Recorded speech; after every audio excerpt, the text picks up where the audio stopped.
Welcome to another benefit of the Doud Review, where I start off by talking very loud and then slowly get quieter as the video progresses, because my vocal cords can't keep up with this at all.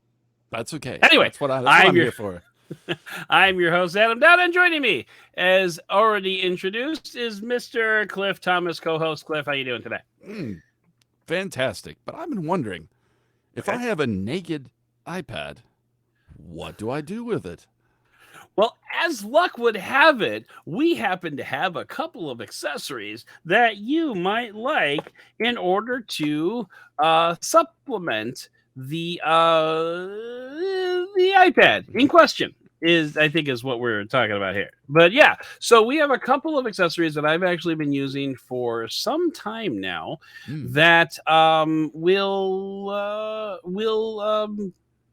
upgrade your. Now, I should mention, first of all, before we get too far into it, the device that I'm actually looking at is for an iPad 9th generation, which is the same size as the 8th generation, which is the same size as the 7th generation. So if you have any of those generations, you're going to be good to go here. But if you have a 10th generation, sorry, you're on your own. But anyway, so no, we have a couple of accessories here. We have a iPad case, and we have an Apple Pencil alternative. And may as well just go ahead and show them off then. What do you think? That's kind of how we do things here, right? Let's go. Let's go. Okay. I'm muted. All right, and here's Skippy, the review cam. This that we're looking at right now is the Chesona iPad case. This is the iPad Rugged Keyboard Case for iPad, and the this is what I like about this. First of all, the thing that sold me on it initially was the fact that it's a magnetic iPad case, which means when you open up the case, the iPad comes out. Because I don't like cases where the iPad is stuck in there. But this is the rugged case that from Chesona, and Chesona is a off-brand manufacturer, and so this is the case. So it's pretty rugged. It's pretty durable. It makes the iPad a little bit heavy, if I'm going to be totally honest with you. Which I think that's just any rugged case. You're definitely right. Any rugged case is going to do that. But what I like about it, first of all, we've got the magnetic enclosure here, and it opens in kind of a funky way, which I'm going to show you in a second. So when you flip open the keyboard like so, there are my darling children back when they were, still likable. Anyway. Instead of doing like the origami flippy thing that gets you to stand up hi Skippy, we can see you there. Instead of doing the origami flippy thing, you actually just bend this down from the back, and then it like sits up like this. And then it's kind of like the OG, it's kind of like the Surface, where you can do basically any angle that you want, 45. Yeah, so I mean, you can. It goes all the way down. Like you can't really see it from this angle, but I mean, it goes all the way down to. Let me see if I can, like that, and then like all the way up to that, and it's like just basically anywhere in between you want it to go. And then this attaches magnetically so that you can set it in there and it won't flop over, or you can take it out if you want to use your iPad in a portrait alignment. And I realize as I'm doing this that I really should have set the screen to never turn off, because all it's going to be doing is showing the thing. And then you'll notice over here we have a pencil, an Apple Pencil slot that can hold the Apple Pencil. But in here I actually have a Zagg coming out. Here we go. Come on. There's like a little finger thing. Holds it really nicely in there. So it does. It does hold it very securely. There's a little finger hole in the back here that, okay, there we go. That we can pop it out. And then this is a Zagg Apple Pencil, basically. It obviously they don't call it an Apple Pencil because copyright. But it's a Zagg Pro Stylus is what they call it. And I like it because they modeled it after a number 2 pencil. And you can actually see it says number 2 up at the top there. Now, when you want to get it going, you just hit the button up at the top, and then, that kind of powers it on, and then you can do, writing stuff with it, including, you can summon the note-taking app and whatnot, and, it works pretty well. It does palm rejection and all that, so you get all that stuff. I'm not enough of an artist to know anything. Thank you. I know my iCloud storage is full. Don't you want to pay more to upgrade your iPad cloud? Like, seriously, throws up my iPad there. Like, what the hell? But anyway, no, it's like it. So, like, this is not a malfunction of the Apple Pencil. This is a malfunction of the iPad because it's not working with my finger either. So, ringing endorsement. I guess I just won't show you the notepad. Like, that will go away. Anyway, failed technology. Stupid iCloud. I freaking hate iCloud. iCloud is stupid and nobody should ever use it. I'm a Google Cloud person myself. Anyway, well, I guess I'm just not going to show you that anymore. So I guess I won't show you any note-taking apps. But I mean, really, at the end of the day, I mean, this is an Apple Pencil substitute. It is what it is. I mean, how does that work compared to an Apple Pencil, which I'm guessing that's the kind of thing where once it's powered on, it just automatically integrates. Is it different? Yeah. So one thing that I very much like about this, as opposed to the first generation Apple Pencil, is that when you are, can I get rid? It won't let me. Oh, anyway, I'm gonna have to fight with that another time. One thing that I like about this, and so it's kind of like a double-edged sword because it doesn't have the cap that goes on the bottom and then like plugs into the bottom like that because that's stupid. That's terrible design, and nobody should ever do that. I agree. It actually comes with a separate charger that magnetically attaches to the pencil in order to charge it, and then has USB-C on this end here. So it's kind of a double-edged sword because now you have a proprietary cable that you have to carry around with you. What I can say is that I charged this pencil about 6 months ago, and it's still rolling. So, the battery life lasts a good long time, but you do have this proprietary magnetic charger that you have to carry around with you. So that's not great, but I like the fact that you don't have to plug it into the bottom here like a freaking protest sign or something, and carry it around like a lollipop. I know that and like the Magic Mouse, the way it charges are some of Apple's less popular decisions they've made in the last few years. And speaking of with the Magic Mouse, I've seen people see, well, you're not supposed to use the mouse while you're charging it. Well, sure, but it still looks stupid. Anyway, I can't get rid of that. So we're just gonna run with it, which I hope is not going to affect our demo of the keyboard because we still want to show off some of the keyboard stuff here. Right. Anyway. Long story short, this is a very short review of the Zagg Pro Stylus because it's a stylus. What more do you want me to say about it?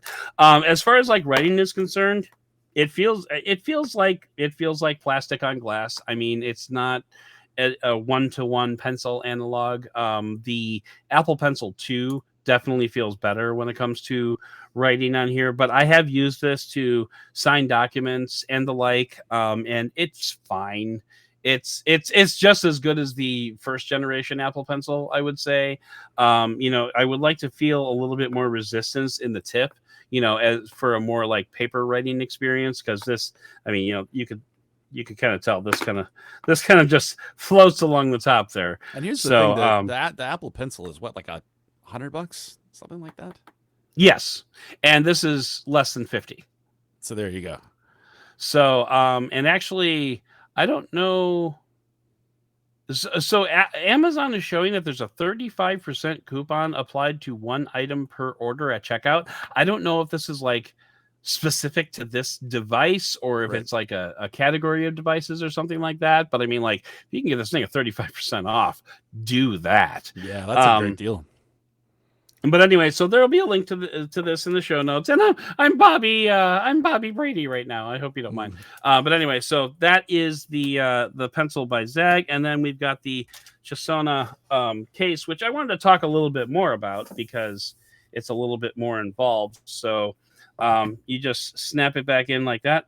And I'm with then, you. I definitely like having a case that has where you can just detach it magnetically. That makes it, because carrying around a big bulky case like that and then having to flop the keyboard out of the way if you want to use it, you know, right. You have to like either flip it around to the back Right. or whatever. So, and I just thought this was like, I'm kind of surprised that more people don't do this, like this particular mechanism, as opposed to the origami flipping the case over type thing. But at the same time, I kind of get why they don't, because like sometimes when you're trying to set this up, like you'll accidentally flop that down instead of like, bending it like you intend to, because the magnets on here aren't the strongest. So I would actually like this to be a little bit more secure. It seems like the magnets, if they align perfectly, they're pretty good, but it's very easy to misalign them slightly so that they're not nearly as grabby. The case itself is, you've got this transparent panel on the back. You've got the cutouts for the camera and the microphone. So it is, I don't know. So in the last review that we did, which probably came out last week, we talked about like IP rating and how we don't generally test this. I also don't take this out to my driveway and drop this from 6 feet onto the driveway onto concrete, because I like my iPad. I would rather not break it. Right. So, durability is definitely a subjective thing. It's a TPU case. It's very similar to what you'll find on a lot of iPhones, or I should say phones in general. There is a little bit of a lip around the edge, which should help this in the case of a face down fall. It'll. I also like the fact that it's got the transparent back on it, because Apple typically designs really good looking products, and if you slap especially like a very durable as marketed case, you're missing some of that. So there you get to see, especially if you have like one of the iPads offered in a bunch of different colors depending on which one you purchase, and so you get to see a little bit more of that Apple goodness there. So yeah, although one thing like that's worth noting is you've got the the Apple and the iPad branding on the back there. When you put this case on, you can't see it. Oh, so I thought that. Yeah, you know what? Never mind then. Yeah, so it's I misspoke. I should say that this is this is not a see-through panel. So this is just like decorative, I guess. So I'm sorry. That was my bad. I apologize for that. But anyway, so and it also has this this thick section up at the top here with the corners, that these corners will probably accept impact much more easily than these, but that's because they had to build in room for the pencil. And there's actually kind of like an interesting mechanism like in this like little box here that still allows you to push the volume buttons, which I thought was nice little clever bit of engineering. So you can see that the volume buttons still work even though the actual volume buttons are here, if you see what I'm trying to say.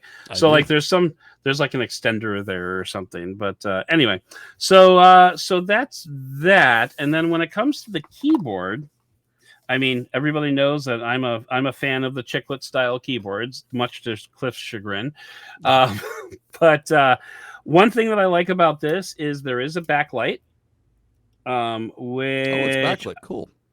It is backlit. So like I gotta remember where the backlight button is. So like the function and the space bar?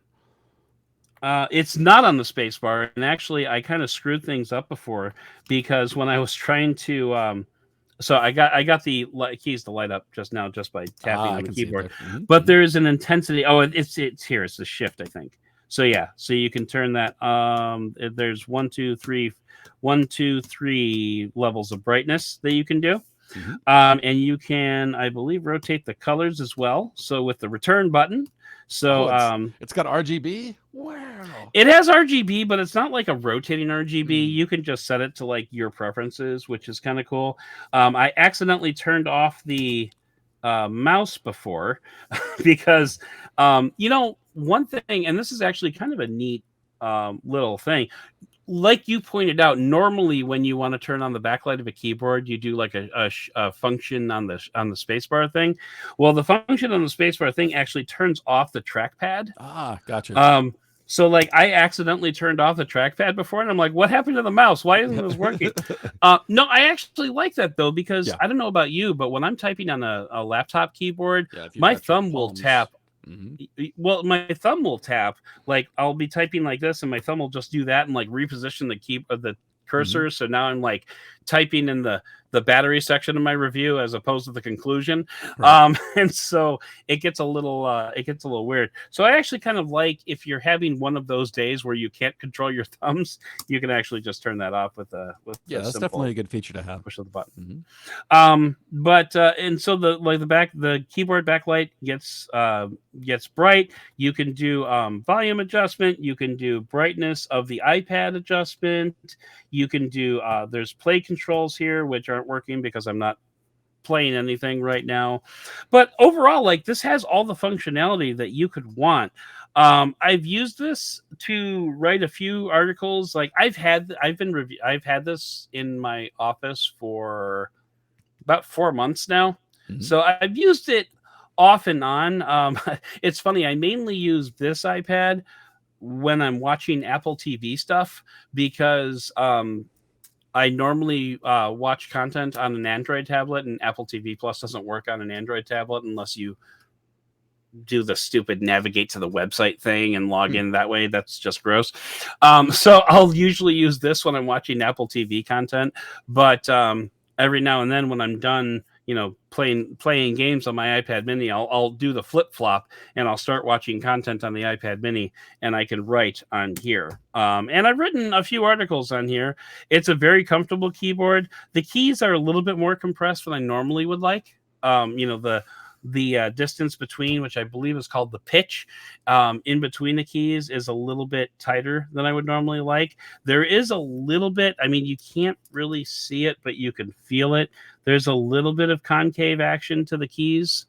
So, they help guide your fingers, but it's as spread out as it can be, considering it's designed to cover up an iPad, 10.2 inch. Right. iPad. It's a small working space. And actually, it is a small working space. Given the size of the iPad, I think the touchpad actually was a pretty generous size. Yeah, absolutely. Sometimes you just get that little narrow strip, and it's not the best for. Right. It's not the best experience at all. And okay, that's not my actual passcode. Don't worry, I changed that before we went on the air. And I cannot get rid of this stupid notepad box, and it's kind of driving me nuts. But anyway, overall, considering you get a backlight with this thing as well, and you get the additional case, and it comes out, and it's got storage for the Apple Pencil, it's $60, which is not bad. Right. And I think I pointed out the Zagg Pro Stylus is 40, less than 50. It's $47.49 on Amazon right now. So, and if you can get a coupon with that, that's cool. So for less than $100, you've got, which is, by the way, the retail price of an Apple Pencil, of a first generation Apple Pencil, you've got a keyboard case that can angle up in any direction, that has a magnetic enclosure, so it stays closed. It adds a little bit of bulk to the iPad. That's really my only problem with it. By the way, this has a on-off switch on the end here, and it charges with USB-C, so that's fine. Overall, this has been my second. My primary iPad is an iPad mini with a Gen 2 Apple Pencil, but this is a good fallback. I enjoy it. This seems like a great option for students.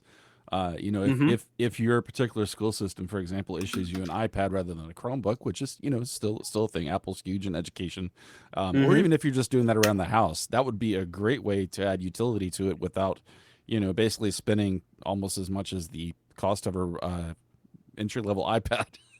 Right. By itself. Right. Exactly. And if you have and this isn't very lappable. I should point that out too. You know, it's not very friendly for writing on your lap if you're sitting in a chair and trying to do that. But if you're going to go to a place, if you want to go to like a coffee shop or someplace where you'll have a table in front of you, this is a very acceptable workstation for just getting some writing done. So, I think I'm not as mobile as some of my compatriots. Yeah, I tend to just work at my desk or sometimes my kitchen table. But when I do go out, I like to take an iPad with me with a keyboard, and that's been this for the last 4 or 5 months. So very cool. I feel like I was kind of monologuing there for most of this review. I apologize for that, but did you have any final thoughts or any questions that you wanted to ask, Cliff? Because usually this is the part where you ask a question that I was completely unprepared for. The only question I thought about was with the keyboard, and I'm sure this is the case, but does it have the Apple-specific keys like Command? Yes. Okay. I figured it did. So if you, I can zoom in here a little bit. You'll see we've got Control, Option, Command, Spacebar, and then Command and Option on the other side too. Arrow keys, which is always a nice addition. Oh, those are so tiny. But it has to be for the format. But yeah, it really does. Okay, but, so if you're used to working on a Mac, but you want something that's arguably more portable than like a MacBook Air or something, this is definitely an option, and you'll still have that comfort level with. Because at the end, iPad OS is OS 10 / as far at the base of it, or they share the same foundation as iOS and Mac OS, so it all works across.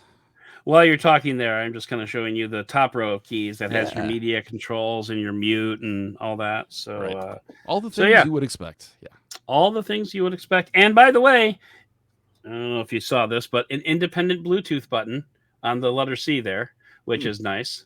That is so nice. For pairing, it only does one Bluetooth connection, which I thought was kind of a downer.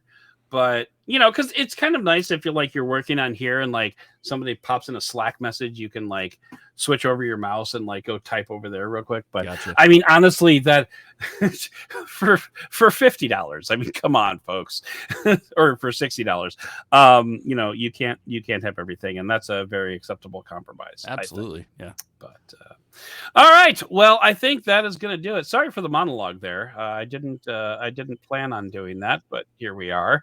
But I think, overall, that's going to do it for this review on the benefit of the Doud Podcast. Please consider subscribing to the podcast with that subscribe button down below, and hit that like button if you like what you saw. Are you going to pick and leave a comment down below? Do you use an iPad to work? Do you think you're going to go ahead and pick one of these bad boys up? By the way, links to those in the show notes, of course. Let us know, because we'd be interested to hear your thoughts. If there's, of course, and we get a lot of comments asking questions, like additional questions that maybe we didn't cover in the review, because these are short reviews. We get that. So if you have any other questions, hit us up down below. We are very active in the comment section. So we absolutely are. That is so now you can say challenge accepted, and you can start just commenting all over the place, and we'll try to keep up with you. But why is this one iPad case review getting so many comments? Right? What happened? I don't get it. Oh yeah, that's right. We did the thing. Anyway, and if you want some early access, hit us up on Patreon, patreon.com/benefit of the Doud. I'd like to thank my co-host Cliff for coming on and talking with me about and listening to my monologue talking about the iPad case and the Zagg Pro Stylus. But most of all, and as always, I would like to thank you for listening and for watching and for giving us the benefit of the Doud.